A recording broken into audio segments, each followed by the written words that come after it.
Hey guys, it's Scott with Scottie B Cards, and in this video, I'm going to be sharing the biggest pickups I've ever had.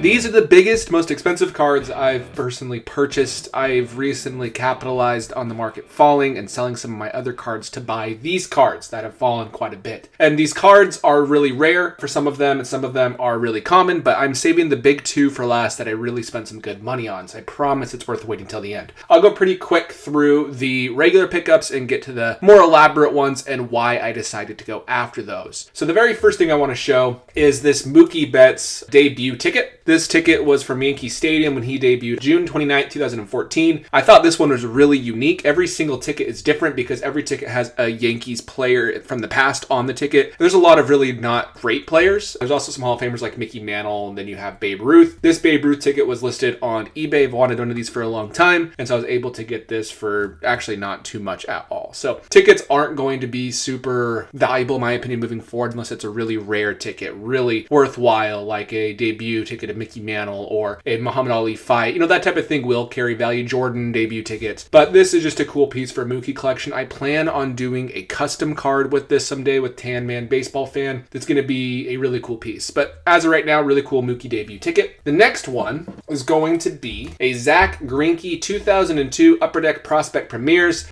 This is a SGC 9 with a 10 autograph grade. A lot of these autographs don't get 10s because they go slightly under the card. SGC realized that probably and gave it a 10, which I'm really glad about. I traded for this. A guy pulled this card and he hadn't even received it yet, and it was with Slab Stocks, and so I messaged him, made a trade, and then Slab Stocks graded it for me and got a 9-10. I was hoping it could get a 10-10, but it is what it is. Looking at the card, it's definitely a 9. It could have been a 9-5, but it's definitely a 9. So this is Zach Greinke's only rookie autograph, you could say, from 2002. He actually has a 2003 autograph, which you will probably see very shortly. That 2003 autograph is a really cool piece as well. All right, speaking of the devil, here is that 2003 Zach Greinke autograph. This one's unique because it matches the exact image from his 2002 Bowman Chrome rookie card, and it's a very good autograph, really unique autograph. I did not pay $100. This was at my local card shop, and I'd been watching it for a long time, and I finally made a trade for a card that he could sell for a lot more than I could because it is a local player, and he has it in the shop. So it was a really worthwhile deal for the both of us, so I got it for a good deal. I'm going to get this graded eventually at the SGC most likely as well. Maybe PSA if they lower their pricing again, and maybe their submission times again. But this one is another great Zach Greinke autograph. After that, we have a Mookie Betts. This Mookie Betts is 2015 Future Stars. Really not a known card, but they do go for a ton. These cards go for a lot of money. This is the black parallel number to 64. It's 27 to 64. That's Mike Trout's jersey number, so that means this card has to be worth more, right? No, but I wish. But anyway, so this Mookie Betts, this has corner issues, some chipping, but the reason I love this card, a friend of mine named Mickey, he actually gifted this to me for free, which I thought was extremely generous. Really great guy, and I just appreciate him doing that. This will never leave my PC. I'll get it graded just so that way it can be displayed like the cards in the back a little bit easier. Same with that Goldschmidt that'll be getting graded soon. But a really great black Mookie Betts, really rare card worth a couple $100, I'm assuming. So thank you, Mickey. I appreciate it. After that, we're getting into a little bit more rare stuff. I'm actually going to show this card. It's not as valuable, but it's not as rare. This is a Mookie Betts 2014 Bowman Chrome autograph. This is numbered to 500. This is the refractor. I had a base 9.510 Bowman Chrome autograph of Mookie, and I had a BGS 8.510 refractor of Mookie. I sold both of those to buy the card you'll be seeing next, but this card, I wanted it in a PSA case because it seems like the gap is widening between a BGS 9 and a PSA 9, let alone a BGS 8.5 and a PSA 9. That gap really is widening. I think the last PSA 9 went for like $1,600, and at the same time the BGS 9.5s were going for like $1,800. So there's not much there anymore. I think it's a silly thing because I personally like BGS more when it comes to displaying a card, but it is what it is, and I went this way just because I think it's a better investment long term, if you want to call it that. This one I believe is worth around $1,600 like I mentioned earlier. Okay, after that, I don't know how to value this card. This is a purple Freddy Freeman. If you've watched my channel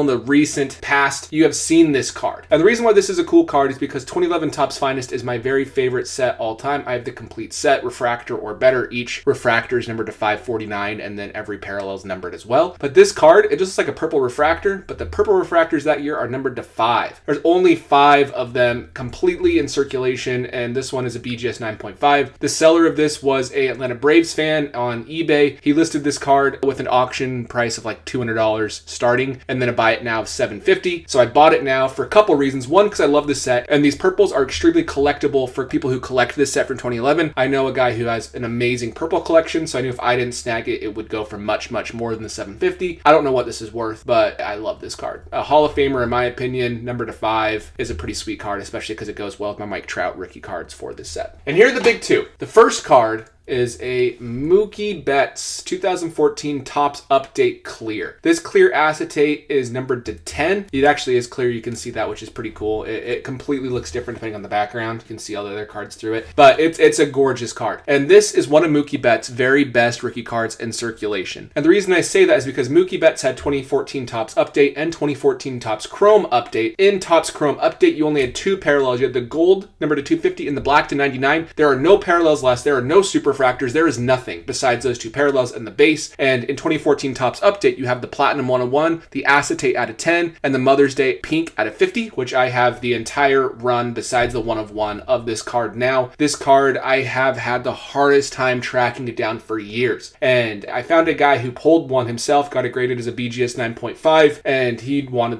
I think he's asking $100,000 for it. And realistically, I don't think it's too crazy of an asking price in the sense that it's so rare you can ask whatever you want. I don't think anyone will ever pay that or even come close to paying that. I didn't come close to paying that for this card. If you want to know the price I paid, you can look at the PWCC auction pricing if you really want to know what I paid for it. But it was very expensive and I had to sell a lot of cards for it. But the reason I went after it is because if I didn't purchase it then, I really believe I would not have had a chance at this card for another very long time. Only 10 exist and they just are hard to find. So this is only the second one I've ever seen.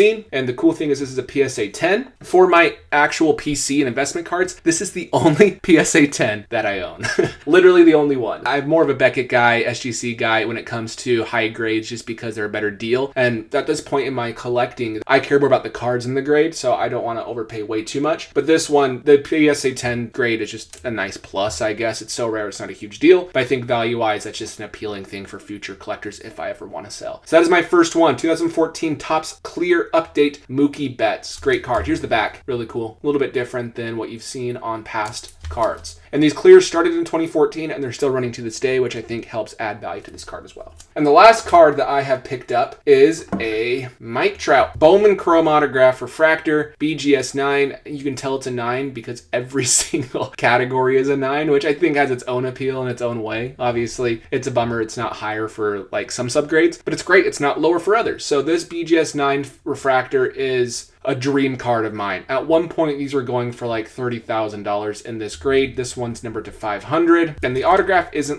perfect, but it's not faded by any stretch of the imagination. It's a new BGS case. I really like the way it looks. I've always been a fan of BGS. Someday I might try to cross it to PSA, but that's in the future. But I've dreamt of this card since I've basically been in the hobby. And at the time when I got back into it, I should have just bought them because they weren't that expensive to what I'm buying now. But it's taken me a very long time to get to this point in my hobby journey where I can afford this card. And I had to sell so much of my PC to buy these 2 cards in particular, even though they're both dream cards, and it was worth it. It's taken probably 4 years of buying and selling, growing, collecting, whatever else you want to say, my own personal collection to have the opportunity to go after these. It also helps that the high-end market has fallen probably more than the mid to low-end market. So these are down, I think this is down 60 to 70% from its peak for what I got it for under $10,000. And this one, honestly, who knows what it would have gone for in the boom of 2020. But these would have been out of my budget prior, but because they dropped, I was able to sell enough cards, probably 30 to 50% of my collection really, of stuff I didn't really care about, that is, and was able to pick these up. So that's my pickups for this week.